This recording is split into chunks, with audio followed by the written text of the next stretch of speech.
ay di magarating sa Ama kung hindi sa pamamagitan ko. Napakabuti po ng ating Panginoon. Hindi po niya nais ng tao'y matapon sa impyerno walang hanggan. Nalalaman po ni Jesus kung gaano kahirap ang pagpitiis sa isang kaluluwa sa impyerno walang katapusan. Alam ng Panginoon niya. So may mga tao na hindi po sila naniniwala. Alam nyo, nangangaral po ako sa labas, sumisigaw po, may mga sumisigaw. Nung sabihin kung malapit ang pagbalik ng Panginoon, alam mo yung sinisigaw nila, matagal na namin narinig yan hanggang iba pa! Ang sabi ko, makinig ka sa akin, friend, dahil sa iyo! Kaya hindi pa bumalik si Kristo, nadamay tuloy kami! Kung naniwala ka, sana baka bumalik na, hinihintay ka ng Panginoon. Amen. Sapagkat ayaw ng Panginoon may mapahamak kung maaari, gusto niya ay maligtas ang lahat ng tao. Dahil mahal ka niya. Yes. Siya yung manlalalang mo. Pero ating pong tinitake for granted ang mga bagay nito. Meron pong isang Pilipina, lumapit sa akin na pag-asapo ng puti. Canadian. Sabi niya, Pastor, meron kong malaking problema sa asawa ko. Anong problema mo? Hindi siya niniwala sa Diyos eh. Sabi ko talaga, pwede ba tulungan mo ko, Pastor? Sabi ko, sige, if the price is right, okay, tulungan kita. Tapos nagpatawa lang po ako. Tapos siya, punta sa office. Pastor, ito yung asawa ko, hindi niniwala sa Diyos. O friend, upo niya. Usap tayo. Sabi ko, Pilit, totoo ba na hindi ka talaga niniwala sa Diyos? Sabi niya, why should I? Ba't ako maniniwala sa Diyos? Oh, really? Sabi ko, Pilit, you have a very big problem upon your shoulders. Napakabigat, Pilipi, ng problemang pinapasan mo. Dahil walang tumutulong sa iyo. Dahil wala kang Diyos. Wala kang pinawala ang Diyos. So walang tumutulong sa problema mo. Sabi, okay. Sagutin mo ako sa itatanong ko sa iyo at kung masagot mo ako sa inakala kong tama ang sagot mo, magsama tayo sa paniwala na walang Diyos. Sinuhin mo lang tama ang sagot mo sa tanong ko. Sabi ko sa kanya, Pilipi, may isip ba utak mo? Sabi ni Myron, sino ang naglagay ng isip sa utak mo? Hindi ko sinasabi sino gumawa ng utak mo. Sino ang naglagay ng isip sa utak mo? Ito hindi sa akin wala siya masabi. Nakarinig ka ba?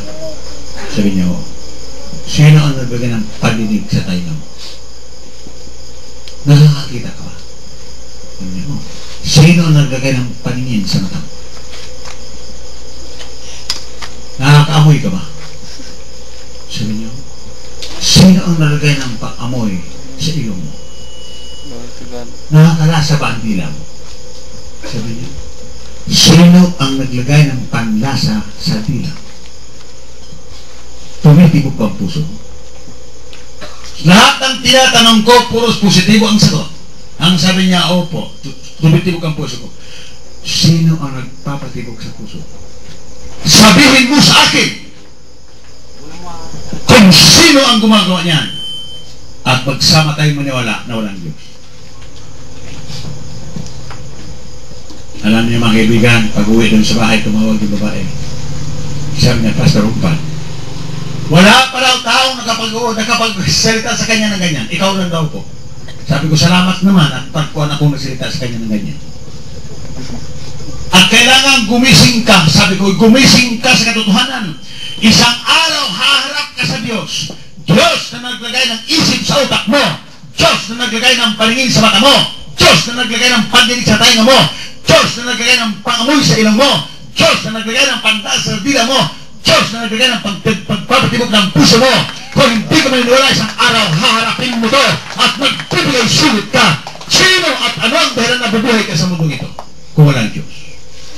May mga tao, mga kaibigan, pinitik for granted nila ang Panginoong Diyos. Alalahanin ko nito, without God, nothing will exist. Kung walang Diyos, wala pong nabubuhay.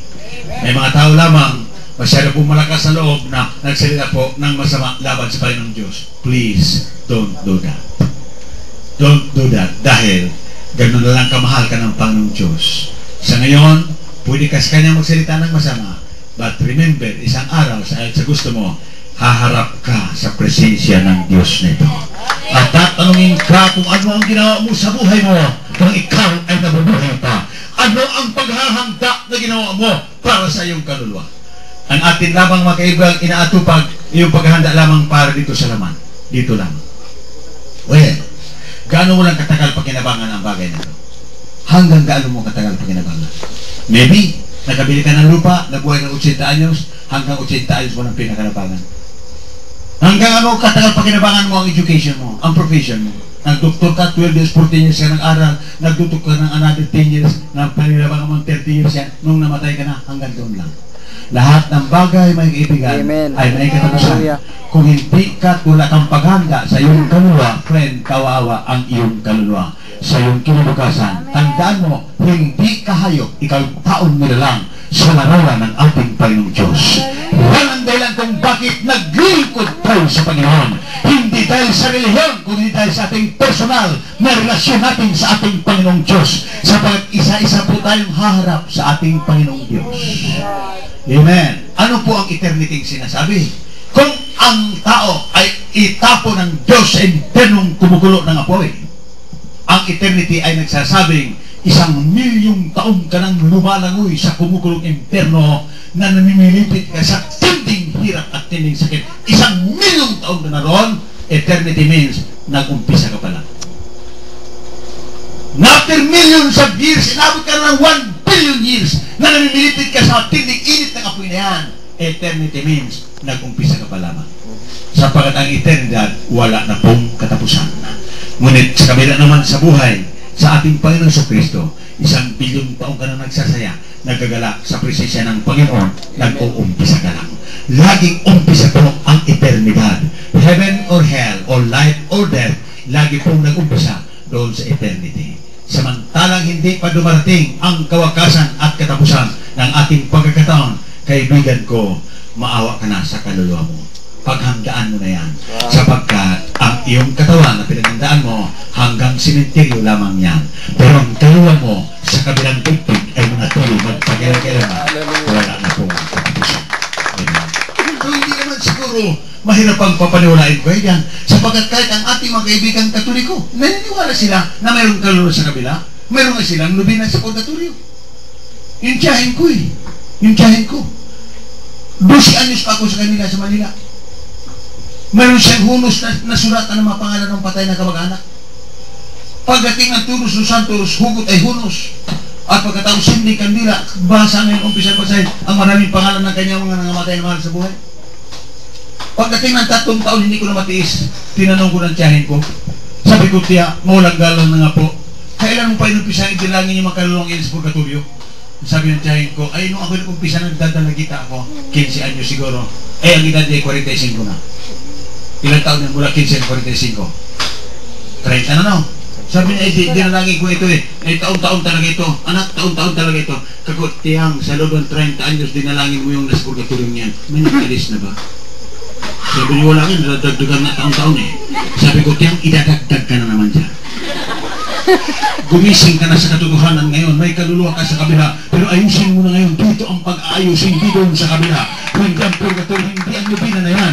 Ngayon, tanggapin mo si Kristo na yung tagapagligtas. Paghandaan mo ang yung eternal na kalagayan, my friend. Sapagkat isang araw, aalis tayo at tayo po'y pupunta sa kabilang daigdig. Na sinabi ni Jesus, mayroon akong tahanan para sa inyo. Alam mo niyo, napakabuti ng Panginoon hanggang ngayon, mga kapatid ko. So mayroon sinabi ang Biblia, for us the days of Noah is, so shall also be the coming of the Son of Man. Kung paanong sa araw ni Noe ay gayon din ang pagbabalik ng Panginoong Jesucristo. Ano yung sa panahon ng araw ni Noe? Sila'y kumakain, nagpapakain, nag-aasawa, lahat ng ito mga kaibigan at mga kapatid. Sa ating panahon ngayon, sinasabi daw, naghirap ang Pilipinas, pumunta ka sa mga mall, kung hindi nandoon lahat ng all you can eat all you can. Doon lahat ng mga pagkain. Sinasabi na naghirap ang Pilipinas. Tingnan mo naghirap. Tingnan mo ang mga mall ngayon kundi punong-puno sa mga taong namimili roon. Naghirap, friends, sandali lang. Hindi tayo naghihirap. Ang kalooban natin ang naghihirap dahil corruption ng gobyerno. Hindi po ako anti-government, pero dahil corruption ng gobyerno, naghihirap po ang ating kalooban. But economically, salamat sa Diyos, ang Pilipinas po ay pinagpala ng Diyos. Hindi tayo apektado sa global economic crisis. Hindi po tayo apektado. Ang Diyos ay pinagpala po ang Pilipinas. Na kahit